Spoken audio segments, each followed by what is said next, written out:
morning, ladies and gentlemen, and welcome to this very special segment on Air Mix today. Well, today we are going to be looking at the Reconciliation Week. And of course, in looking at that, we're going to be looking at a very special aspect of that. We know what Reconciliation Week is about, but what does it mean to our Queensland multicultural community?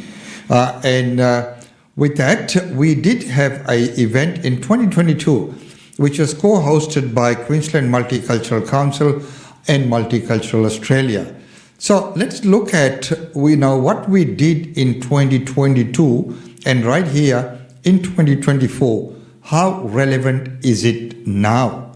I know that since then we have gone through the referendum and the people of Australia have said their views.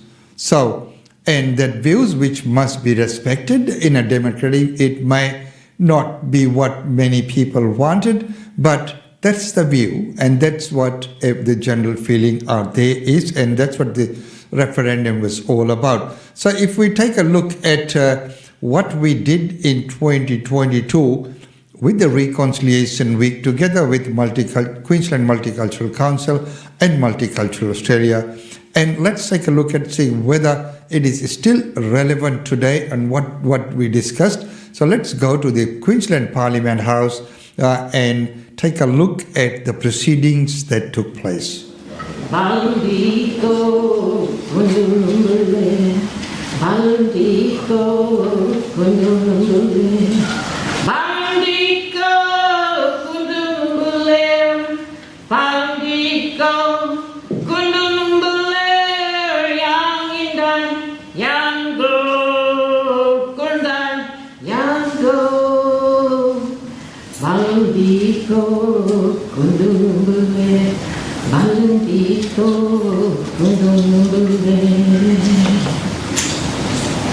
Sagatin Australian Nabi Garing Murumbaga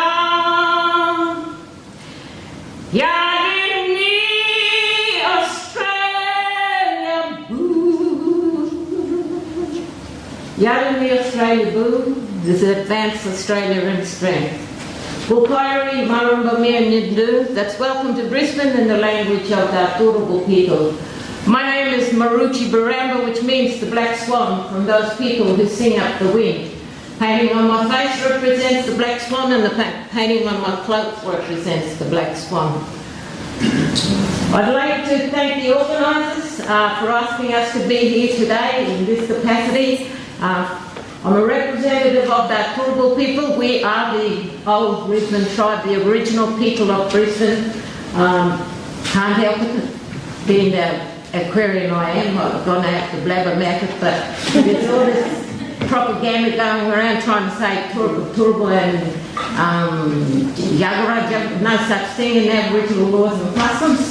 You know, you clan first, then a tribe. Those things are the languages. So I stand here as a descendant of the Boogara clan.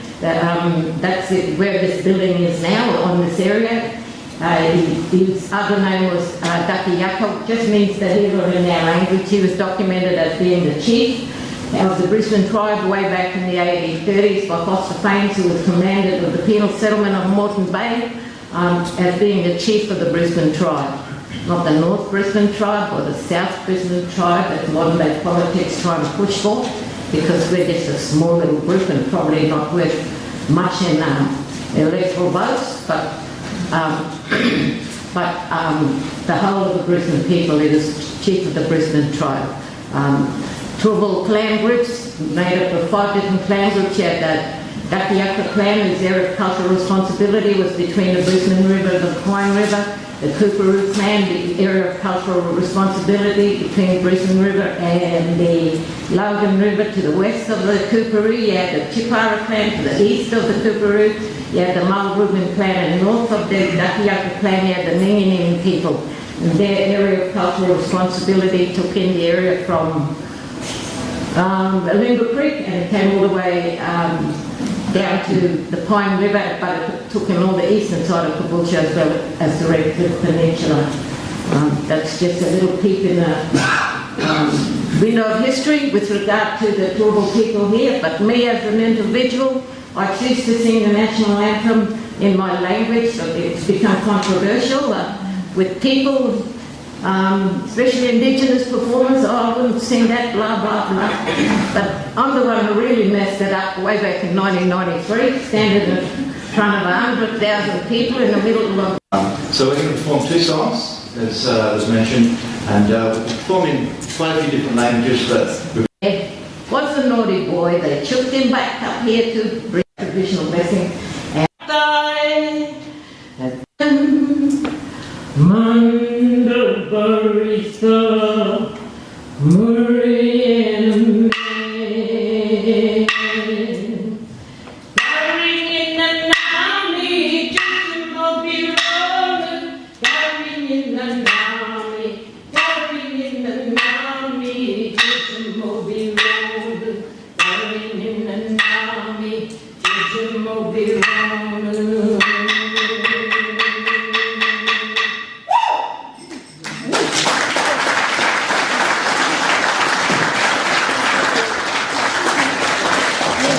Ladies and gentlemen, another big round of applause for Songwoman Marichi Baramba. Isn't she wonderful? So, as she has mentioned where she's from, so, just few of the things that goes to her credit.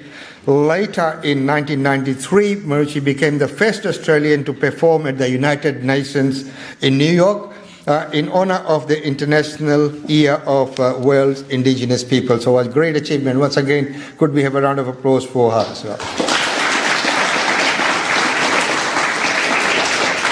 So ladies and gentlemen, my name is Umesh Chandra and I'll be the MC for today. May I too first begin by acknowledging the traditional owners of the land on which we gather today and pay my respects to elders past and present. So one of the reasons is why are we here? It is a very great occasion where we can all get together now, all the multicultural groups, the Queensland Multicultural Council, Multicultural Australia, and Griffith Centre for Social and Cultural Research. It's a collaboration between the three organisations coming together for this very, very important occasion here today. So our theme this year is Be Brave, Make Change. As we say that if you want to see the change in the world, you be the change. Let the change begin from you. If you change, the world will change. So be brave and make the change. National Reconciliation Week 2022 theme, Be Brave, Make Change. It is a challenge for all Australians.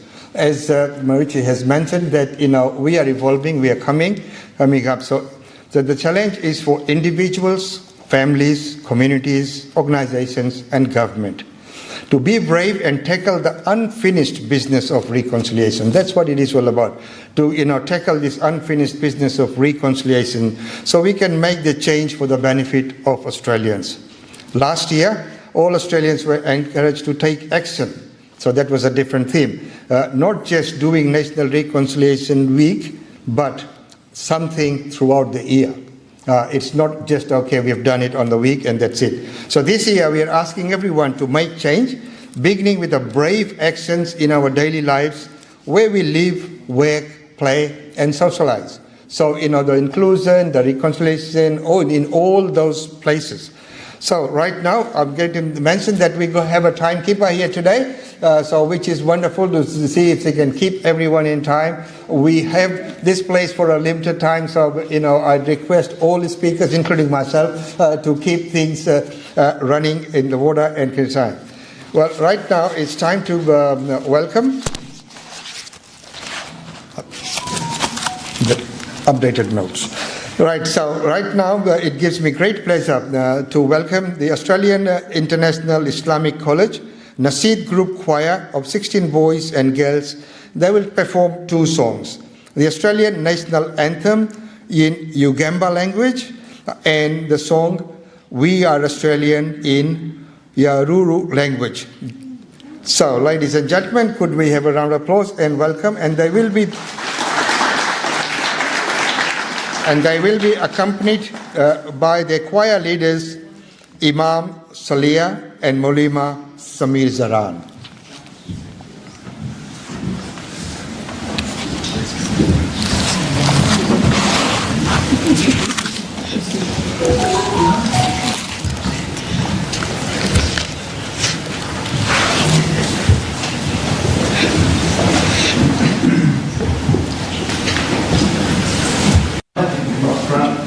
Mum, are you okay? You need to come up front.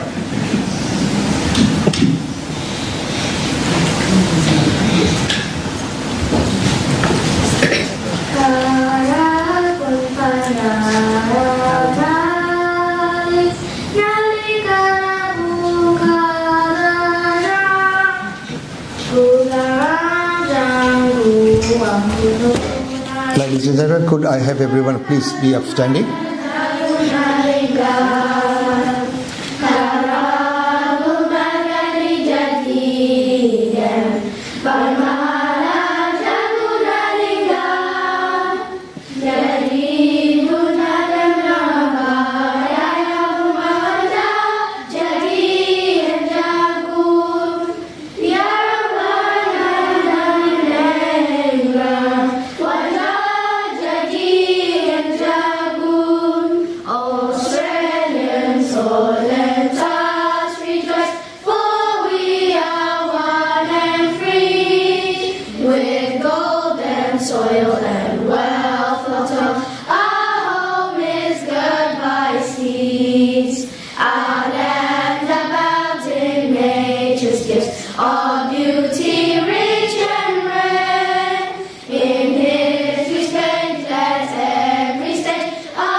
When the elections were there overseeing that as well.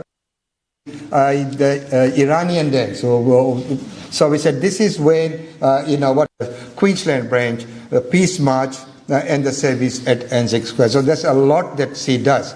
So today, she is going to be introducing to us our keynote speaker. And in her introduction, we are so fortunate to have Jackie with us today, Jackie Higgins. It is such an honor to be here in the room with you. Her introduction needs to be special. So over to you. Thank you. Good morning, everyone. Thank you, Umesh, and it's just an absolute joy to be with you all.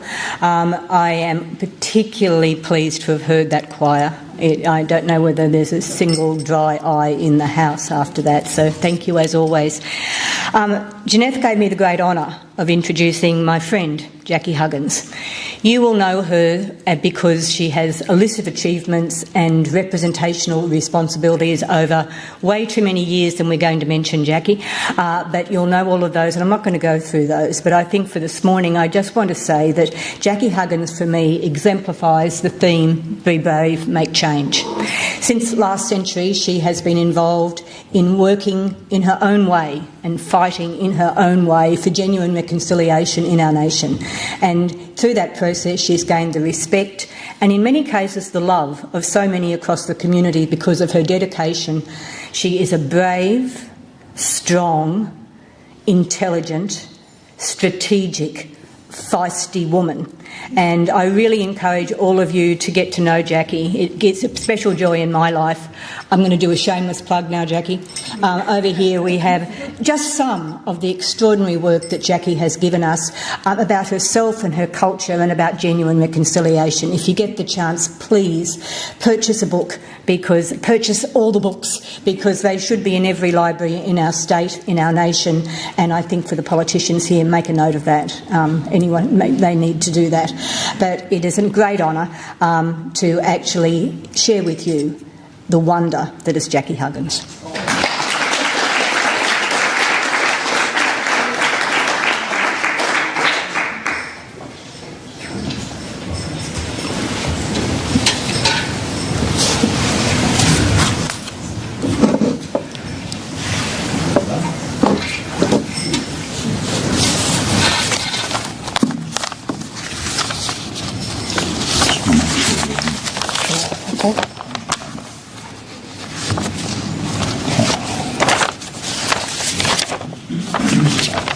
We're both on the second council for Aboriginal reconciliation in the 90s.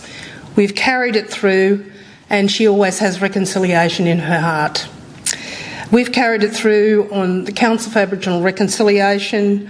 I've been the co-chair of Reconciliation Australia, and now I'm the patron with the wonderful Dame Quentin Bryce for Reconciliation Queensland Incorporated.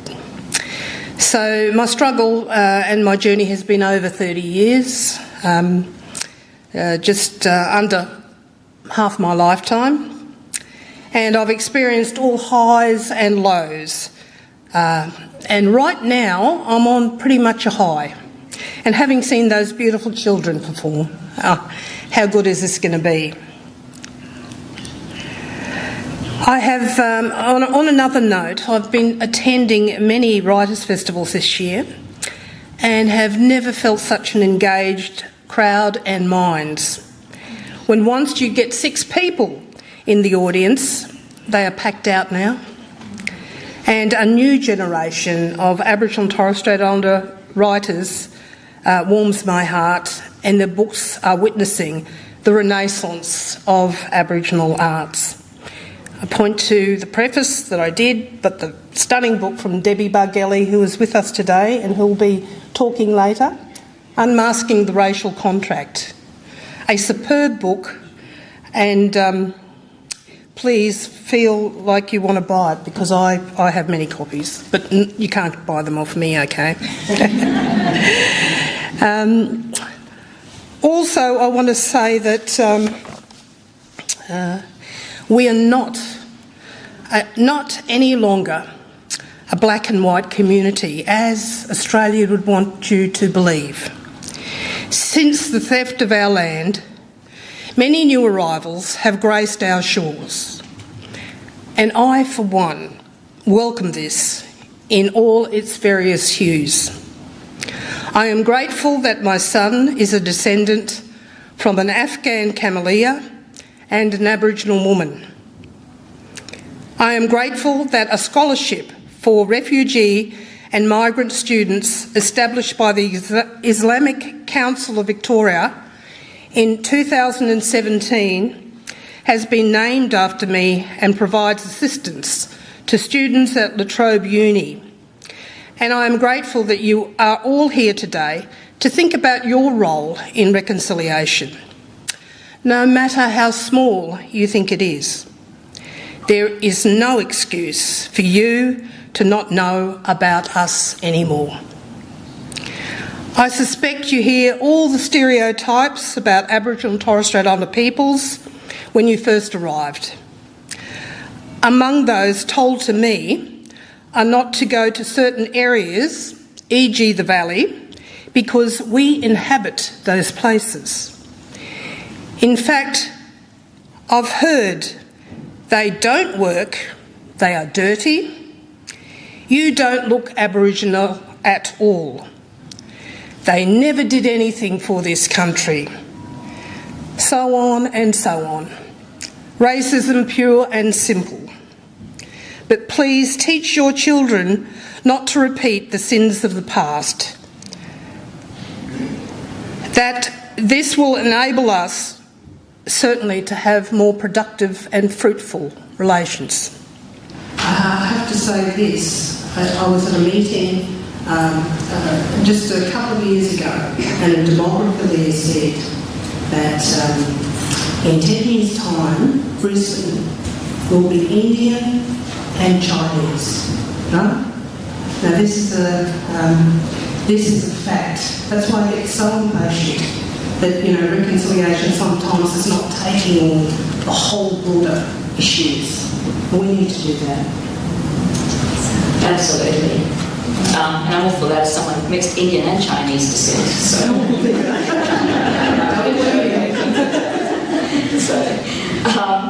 All right, let's get on to our final trivia question. What are the 3 fundamental challenges that the Uluru Statement from the Heart calls for? And this is going to be really important for us to know. A, voice. B, treaty. C, truth. D, all of the above? Show of hands, A. Couple of hands, B, treaty. Couple of hands, C, truth. D, all of the above. And the majority has it. So yes, indeed, it is D, treaty and truth. And I think that pretty much brings us, I think, to the end of questions. But we were going to talk about, I think you've spoken to us a lot about the Uluru Statement from the Heart, that being reconciliation, where we're at. It's a really, really important, I think, part of where our way forward, stepping forward. We do have a video to play to you, which is the reading of the Uluru Statement from the Heart. It's set to music by Midnight Oil, who played a very powerful role in all of this, but actually read to us by many of the elders and the leaders who were part of the forming of that statement. So certainly, they are powerful words. It moves me every time I read it. Something we should all make ourselves very, very familiar with as we move forward. So I hope the technology works. The Australian continent and its adjacent islands, and possessed it under our own laws and customs. This our ancestors did, according to the reckoning of our culture from the creation, according to the common law from time immemorial, and according to science more than 60,000 years ago. This sovereignty is a spiritual notion, the ancestral tie between the land, or Mother Nature, and the Aboriginal and Torres Strait Islander peoples who were born therefrom, remain attached thereto, and must one day return thither to be united with our ancestors.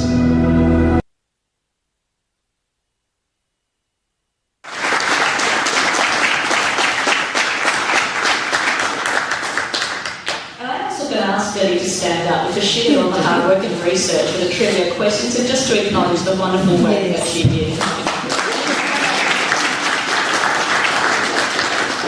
Thank you, and thank you, Jackie, for sharing your words and your wisdom with us. Thank you very much.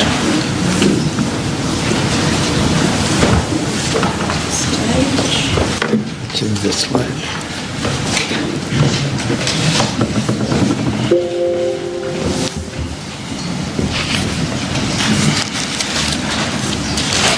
So once again, it is that invitation to go along that journey and the power of all communities coming together and the recognition of the changing demographics of Australia today, that we all come from many different lands, but we call this place home, and calling it a home and will only come if we embrace the culture. Maybe if we are not quite aware of what those things are, buying those books would be probably the first step. So, you can grab those books there and you'll get a little bit more insight. So, ladies and gentlemen, as I said before, today is the collaboration. Well, of course, by the way, before I forget, finding out about all these things and how all these things happen, that's why Queensland Multicultural Council was formed. So, any one of you here in the room who's not a member yet, I ask, why not? So today might be a good day to become a member, sign up. We've got the ST there, Janadine is there, Dr. Bui is here, Auntie Betty, where are you? Is there, Mok is here, so many people from the council are here. Join up, make a difference, and you could probably do a lot better. With all the resources, so more hands, the more people joining in would be better. So, ladies and gentlemen, moving on, it now gives me great pleasure to introduce Professor Susan Ford, who is a director of the Griffith University of Social and Cultural Research and a professor of journalism at Griffith University. She is the author of Challenging the News, the journalism of alternative and community media, which is very, very important, because when we look at the community media these days, I mean, of course, there's mainstream media, but they're always slightly different from the many things within the community which happen at the community level is not of interest to them. So, that's where the community journalism comes in, because it is very important. So the community media, it does not mean that it is something which is not powerful. It is very powerful. It does get out to the people, to the wider community as well. And she's the co-author of Journalism and the Climate Crisis, which is again very topical. Public engagement has, the media alternatives, so much that she has done. Developing dialogues. This is a very important one, Indigenous and Ethnic Community Broadcasting Australia. Which was the University of Chicago Press in 2009. So, ladies and gentlemen, right now I give to you Professor Susan Ford. Thank you. Thank you very much for that kind introduction. Excuse my raspy voice. I'm recovering from nothing serious, just from a cold. Thank you very much, and thank you for your comments to Umesh. I've actually just returned from the National Ethnic and Multicultural Broadcasters Council Conference, which was in Melbourne, which was a fantastic gathering of all of the multicultural communities that represent their people through community broadcasting. So that was a wonderful gathering and just a hugely diverse group. So thank you for those comments about my work. And I'm very honoured and proud to be here today in this group. And wasn't that video just amazing and incredible to see? Along with all the previous speakers, I of course honour the traditional owners of the lands that we're gathered upon today, who cared for this land around the Brisbane River and beyond for 60,000 years before the ships came and stayed. Given our timing too, I want to recognise National Sorry Day, which was held last week on May 26 and occurs every year on May 26, which honours the stolen generation and the impact of past policies on Aboriginal and Torres Strait Islander communities, and I pay my respects to those people and to their families today. So thank you very much for the event this morning, for the talks and the powerful words. Thanks to the Queensland Multicultural Council and to Multicultural Australia for enabling us, our research centre, to be a part of this event and this important conversation. Thank you, of course, to Dr. Jackie Huggins for her insights and her reflections on Reconciliation Week 2022, which, as Jackie said, somehow feels like it's hopefully taking on some new meaning in the current political environment. It doesn't feel as hopeless and such a push uphill as it has been in previous years. It will certainly take courage, bravery, to make change in Australian society and in our institutions in relation to First Nations people and issues. And so this year's reconciliation theme is meaningful and also gives agency to all of us, as Warumpi Band once told us, to stand up and be counted. I'm here as Director of the Griffith Centre for Social and Cultural Research, which is a large humanities and social science research centre at Griffith, and we're committed to research which supports First Nations and multicultural communities to have voice, to be listened to and to be given agency in issues that affect their lives. Among our staff, we have First Nations researchers, such as my colleague, who's received several mentions today, Dr. Debbie Bargully, who facilitated our involvement in this event today. So thank you, Deb. And Deb is, of course, the descendant of a Muslim Punjabi man and an Aboriginal woman, married long ago in a small town in northwestern New South Wales. So we see this coming through all the time into marriage and connection between families. And we have other Aboriginal and Torres Strait Islander researchers working in the spaces of Indigenous education, Indigenous peoples and the law, Torres Strait Islander culture and history, and creative writing. We also have a range of scholars from multicultural communities carrying out research about their communities, cultures, languages, religions, and the migration and settlement experiences. It's certainly something that we're proud of, that we can call upon such a diverse group of experts in their fields to ensure any research that we're involved in that is about First Nations or multicultural communities also includes First Nations and ethnic minority researchers who understand culture, context, protocols, and the importance of designing and delivering research that truly benefits the communities. And very well said there. The one that is very, very inclusive. So, ladies and gentlemen, we'd have to leave the thing there, and one day we might bring to you the full segment of it. But today we were just showing you the glimpses of the main points of that reconciliation week. This in fact is from the year 2002 and 2022, and we thought, let's go down memory lane and have a look at what we did there and how relevant is it in today's day and age, especially now that we have come out of that referendum. Well, ladies and gentlemen, until tomorrow, it's goodbye from us. It's been wonderful having your company as usual. And don't forget, getting onto the Christmas season, the message is very, very simple, very, very clear. We need to spend time with our loved ones.